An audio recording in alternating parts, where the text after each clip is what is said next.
الله ربنا هو الإله ما اصطفاه الواحد الحي كذا المليك. بسم اللہ الرحمن الرحیم. یہ روحانیت کے حوالے سے کچھ باتیں میں آپ کے سامنے رکھوں گا. ایک سوال بہت زیادہ پوچھا جاتا ہے، بلکہ مجھ پر آج کل ایک اشکال یا اعتراض کیا جا رہا ہے کہ کیا آپ روحانیت کے سرے سے ہی منکر ہیں، کیا آپ دم درود کے سرے سے قائل ہی نہیں ہیں؟ کیونکہ میں نے بیانات میں عاملوں کی بدماشیاں پارٹ 1 پارٹ 2، عاملوں کی پٹائیاں، روحانی علاج کے نام پہ جو ڈرامے بازی ہو رہی ہے، اس کے خلاف بہت کچھ کہا ہے اور مزید کچھ کہنے کا ارادہ ہے الحمدللہ. تو یہ سمجھ لیں کہ میں جب یہ بات کرتا ہوں کہ روحانی علاج نہیں کروانا چاہیے تو اس کا مطلب کیا ہے؟ اس کا مطلب یہ ہے کہ یہ جو آج کل لوگوں نے کچھ دکانیں کھولی ہوئی ہیں نا تعویذ گنڈوں کے نام پہ، ان کے خلاف ہوں میں. پورے رسالے چل رہے ہیں اس پر، روحانیت پر.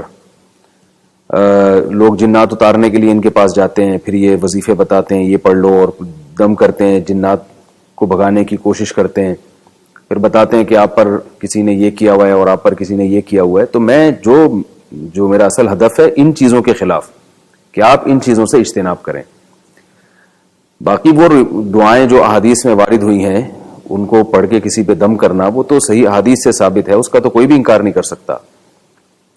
بلکہ کوئی دعا حدیث سے اگر ثابت نہ بھی ہو لیکن آپ سمجھتے ہیں کہ اس کا مضمون ایسا ہے کہ اس میں اللہ تعالیٰ سے مدد مانگی گئی ہے یا کوئی دعا مانگی گئی ہے تو وہ بھی پڑھا جا سکتا ہے.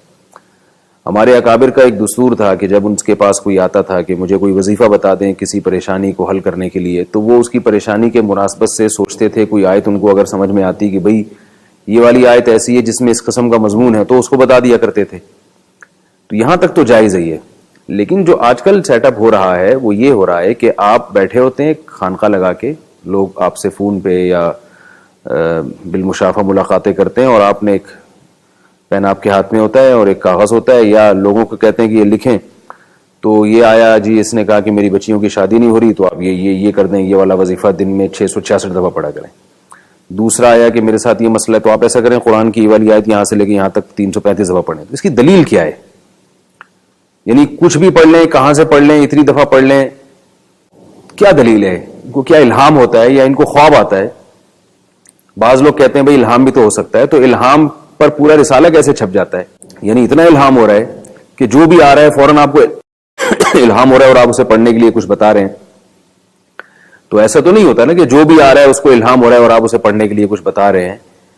تو یہ ڈرامے بازیاں ہیں، اس میں لوگ خامخواہ کی ان لوگوں سے عقیدت کرتے ہیں. لوگ جو احادیث میں رقیہ وارد ہوئے ہیں، جو احادیث میں دعائیں ہیں، ان پر اکتفا کرنا چاہیے. دوسرا مسئلہ یہ ہے کہ جنات بھگانا کوئی باقاعدہ فن نہیں ہے، کوئی سلیبس نہیں ہے. کوئی بتائیں کوئی یونیورسٹی جس میں جنات بھگانا پڑھایا جاتا ہو.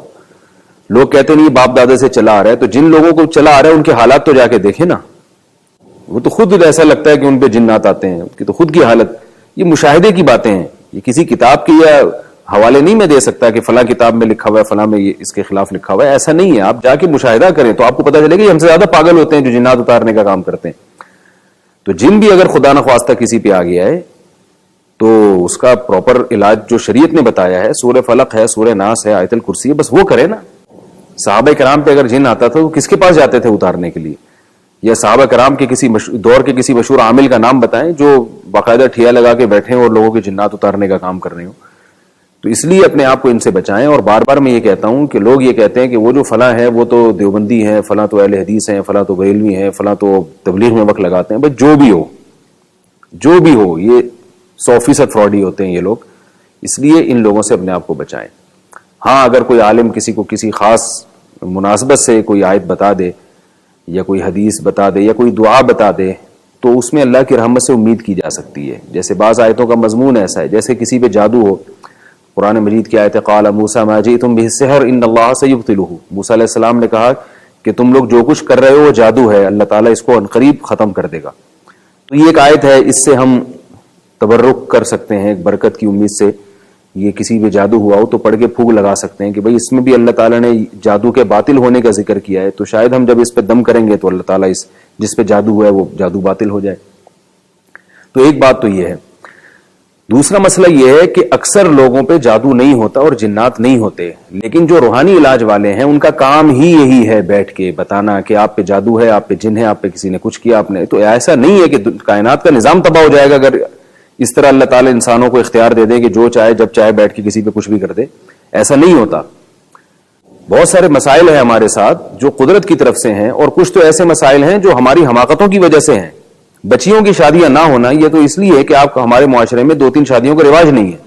جب مرد کم ہیں، عورتیں زیادہ ہیں، تو شادیاں کہاں ہوں گی لڑکیوں کی؟ وہ تو پریشانیاں ہوں گی. اس میں یہ کہنا کہ فلاں نے یہ کر دیا، فلاں نے یہ کر دیا، تو بیوقوفوں والی باتیں ہیں. یہ گراؤنڈ ریئلٹیز کو دیکھ کے چلیں آپ. تو آسان نہیں ہے کسی پہ کچھ کر دینا. یہ ایسے کائنات کا نظام تو تباہ و برباد ہو جائے گا. تو یہ ایک سوال رہ جائے گا، بھائی ٹھیک ہے آسان نہیں ہے لیکن ہو تو جاتا ہے نا. تو یاد رکھیے جادو ہر ایک پر ہوتا نہیں ہے، اور جس پر ہوتا ہے اس پر اتنی آسانی سے نہیں ہوتا. اور جادوگر جو چاہتا ہے ضروری نہیں کہ وہ ساری چیزیں اس کو مل جائیں جو وہ کرنا چاہ رہا ہے، کیونکہ جادو اسباب ضعیفہ میں سے ہے، کمزور اسباب میں سے ہے. یہ رہا اشکال کہ نبی صلی اللہ علیہ وسلم پر بھی جادو کا اثر ہوا تھا، تو آپ صلی اللہ علیہ وسلم پر جادو کا اثر اس لیے ہو گیا تھا کہ لوگ آپ کو جادوگر نہ سمجھیں، کیونکہ یہودی تانا دیتے تھے کہ آپ جادوگر ہیں. تو اللہ نے تھوڑا سا اثر ہونے دیا. جادو تو انہوں نے بہت زیادہ کیا تھا لیکن اثر تھوڑا سا ہوا اس کا. باقی میں اس جادو کی زیادہ ڈیٹیل میں نہیں جاتا، اس پر میرے بیانات ہیں یوٹیوب پہ موجود ہیں، جادو کی تفصیل، جادو کے طریقے، وہ آپ سن سکتے ہیں. تو اس میں نے یہ ثابت کیا ہے کہ جادو کو ہوا بنانے کی ضرورت نہیں ہے، نہ جادوگروں سے ڈرنے کی ضرورت ہے. حضرت ابو بکر پہ جادو کیوں نہیں ہوا، حضرت عمر پہ کیوں نہیں ہوا، حضرت علی، حضرت عثمان پہ کیوں نہیں ہوا جادو؟ یہودی تو اس وقت بھی کوشش کرتے ہوں گے. اور یہ جو دنیا میں بڑے بڑے لوگ ہیں، اسلام دشمن لوگ ہیں، ان پہ جادو کیوں اثر نہیں کر دیتا؟ ان پہ جنات بھیج کے آپ کیوں نہیں ان کو زیر کر لیتے؟ باقاعدہ یہ لوگ تو بیٹھ کے سازشیں بناتے ہیں. بعض لوگوں کو یہ وہم ہے، وہ کہتے ہیں کہ انہوں نے نا کچھ ایسے اولیات پڑھے ہوئے ہوتے جس سے ان پہ جادو کا اثر نہیں ہوتا. ایسا نہیں ہے، یہ ہوائی بات ہے. آپ ان سے جا کے پوچھیں تو کوئی کچھ نہیں پڑھا ہوا ہوتا ہے، ان کے پاس ٹائم ہی نہیں ہوتا ان فضول چیزوں کے لیے. تو اس لیے اپنے آپ کو وہمی نہ بنائیں. جادو اتنی آسانی سے اثر نہیں کرتا، اور جادو سے حقیقت اور ماہیت تبدیل نہیں ہوتی. یہ ایک لمبا ٹاپک ہے. بعض حضرات کی رائے کہ جادو سے حقیقت بھی چینج ہو جاتی ہے، لیکن صحیح قول یہ ہے کہ جادو سے حقیقت چینج نہیں ہوتی. اس پر میرے بیان ہیں یوٹیوب پہ، آپ سرچ کر سکتے ہیں.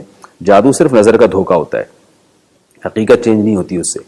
جیسے قرآن مجید میں آتا ہے کہ جاؤ بسحر عظیم، موسیٰ علیہ السلام کے خلاف جو جادوگر آئے تھے بہت بڑا جادو لے کر آئے. اس بہت بڑے جادو کے بارے میں اللہ نے فرمایا یخیل الیہ من سحرہم انہا تسعی. تو وہ لاٹھیاں دیکھنے میں ایسا لگتا تھا کہ سانپ بن کے دوڑ رہی ہیں. کیا مطلب؟ بہت بڑا جادو بھی صرف دیکھنے کی حد تک تھا، حقیقت میں لاٹھیاں سانپ نہیں بنی تھی. لیکن موسیٰ علیہ السلام نے جب وہ لاٹھی زمین پہ پھینکی ہے تو قرآن کہتا ہے کہ وہ باقاعدہ اژدہا بن گئی، باقاعدہ سانپ بن کے دوڑنے لگی. تبھی تو جادوگر ایمان لائے تھے، فوراً سجدے میں گر گئے، کیونکہ وہ جانتے تھے کہ ہم نے جو کچھ کیا وہ نظر کا دھوکہ ہے، وہ مسمرزم ہے یا وہ ہیپناٹائز ہے، اور موسیٰ علیہ السلام جو کر رہے ہیں وہ نظر کا دھوکہ نہیں ہے. یہی فرق ہے جادو میں اور معجزے میں. لیکن آج کل لوگ جادو کو بہت بڑا چڑھا کے پیش کرتے ہیں اور سمجھتے ہیں کہ اس سے حقائق چینج ہو جاتے ہیں. تو اس لیے ان چیزوں سے اپنے آپ کو دور رکھیں. جنات اسی پہ قابو پاتے ہیں جو جنات سے ڈرتا ہے. جو لوگ ان روحانی علاج والوں کے پاس زیادہ جائیں گے انہی پہ جنات زیادہ آئیں گے. آپ تجربہ کر کے دیکھ لیں، جن لوگوں کے پیروں سے، مرشدوں سے اس قسم کے تعلق ہوتے ہیں روحانی، یعنی روحانی سے یہ والے جنات والے تعلق، اور ہمارے پیر صاحب ہمیں تعویذ دیں گے تو یہ ہو جائے گا، تو زیادہ مسائل بھی انہی لوگوں کے ساتھ ہوتے ہیں. جو لوگ ان چیزوں سے اجتناب کرتے ہیں ان پر نہ جنات آتے ہیں نہ جادو کے اثرات ہوتے ہیں. تو میں تو آپ کو دعوے سے کہتا ہوں، اگر آپ چیلنج کریں عاملوں کے پاس جا کے، آپ ان سے بولیں کہ آپ نے جو کرنا ہے میرے اوپر کر کے دکھاؤ، تو آپ دیکھیں انشاءاللہ کچھ بھی نہیں ہوگا آپ کے اوپر، کیونکہ آپ کی قوت ارادی آپ پر شیاطین کو مسلط نہیں ہونے دے گی. تو قوت ارادی اگر آپ کی کمزور ہے اور آپ ان چیزوں سے زیادہ ڈرتے ہیں تو پھر یہ سب چیزیں آپ کے اوپر آ سکتی ہیں. باقی یہ کہ جو احادیث میں صبح و شام کی دعائیں ہیں، جو رقیہ، جو دم نبی صلی اللہ علیہ وسلم نے بتائے ہیں، ان کا اہتمام کرنا چاہیے. سورہ فلق ہے، سورہ ناس ہے، بسم اللہ الذی لا یضر مع اسمہ شیء فی الارض ولا فی السماء وهو السمیع العلیم، یہ دعا ہے. تو اور اس طرح کی بہت ساری دعائیں ہیں جو علماء بتاتے رہتے ہیں، ان کا اہتمام کرنا چاہیے. اور جن اگر چڑھ جائے خدا نہ خواستہ تو خود ہی پھونک لگا دیں، یا انہی کا کوئی رشتہ دار اس پہ دم کر دے. اس کے لیے کسی کے پاس نہ جائیں، وہی فائدہ ہوگا، بلکہ اس سے زیادہ فائدہ ہوگا. اور اگر آپ چلے گئے کسی ایسے آدمی کے پاس جو علاج کرتا ہے تو یہ مجھ سے ریٹرن میں لکھ لیں، آپ، میں لکھ کے دینے کے لیے تیار ہوں. قیامت تک یہ مریض کبھی ٹھیک نہیں ہوگا، وقتی فائدہ ہوگا لیکن اس سے بڑے نقصان میں مبتلا ہو جائے گا. دوسرا یہ بھی یہ ذہن میں رکھیں کہ بسا اوقات جنات جن نہیں ہوتا، کوئی نفسیاتی بیماری ہوتی ہے. 99% نفسیاتی کیسز ہوتے ہیں تو ان کو ہم جن سمجھنا شروع کر دیتے ہیں. جن کے کیسز بہت کم ہوتے ہیں، بہت ہی کم ہوتے ہیں، کیا ہے گھریلو پریشانیاں ہیں یا اور کوئی مسئلہ ہے تو اس کی وجہ سے دماغی توازن بگڑنے لگا یا ڈپریشن میں چلے گئے، اسٹریس میں آ گئے، تو یہ ساری چیزیں ہوتی ہیں. پھر آپ کی حرکتوں میں نارمل حرکتیں نہیں ہوتی ہیں، اب نارملٹی پیدا ہونے لگتی ہے. تو ہر وہ ایب نارمل کام جو بھی ہم سے سرزد ہو، ہم اس کو سمجھتے ہیں جن کروا رہے ہیں. تو اس کا نقصان یہ ہوتا ہے کہ جو بیچارہ پریشان ہے، جس کی وجہ سے اس میں اب نارملٹی پیدا ہو رہی ہے، ہم اس کی پریشانی کو دور کریں. یہ کرنے کے بجائے ہم جا کے اس کو جنات پہ کیس ڈال دیتے ہیں اور جنات پہ مقدمہ شروع کر دیتے ہیں. اس سے وہ ٹھیک ہونے کے بجائے اور خراب ہونا شروع ہو جاتا ہے. اور یہ سب اسی طرح کی باتیں کرتے ہیں، اس پہ جن ہے، اس پہ چڑیل ہے، ان کا کام ہی یہی ہے. البتہ یہ بڑے فراڈی ہوتے ہیں. یہ بعض دفعہ ایسا کرتے ہیں کہ 10 آدمی ان کے پاس گئے تو ایک آدھ کو یہ کہہ دیتے ہیں احتیاطاً کہ نہیں تم پہ کچھ نہیں ہے، تاکہ لوگوں کو ان کی باتوں کا یقین آئے. لوگ کہے اچھا ان پہ کچھ نہیں ہے، تو جس پہ بتایا ہے کچھ ہے تو اس پہ تو کچھ ہوگا. یاد رکھیں ان کو نہیں پتہ چلتا، کچھ بھی نہیں پتہ چلتا. تو آپ کسی کے پاس نہ جائیں علاج کرانے کے لیے. سورہ فلق، سورہ ناس، آیت الکرسی، یہ قرآن کی جو آیات ہیں جو رقیہ سے متعلق ہیں یا جو احادیث ہیں جو رقیہ سے متعلق ہیں، وہ خود ہی پڑھ کے دم کریں آپ. اللہ تعالیٰ سمجھنے کی، عمل کی توفیق عطا فرمائے. محمد رسول الله عليه صلاة الله وآله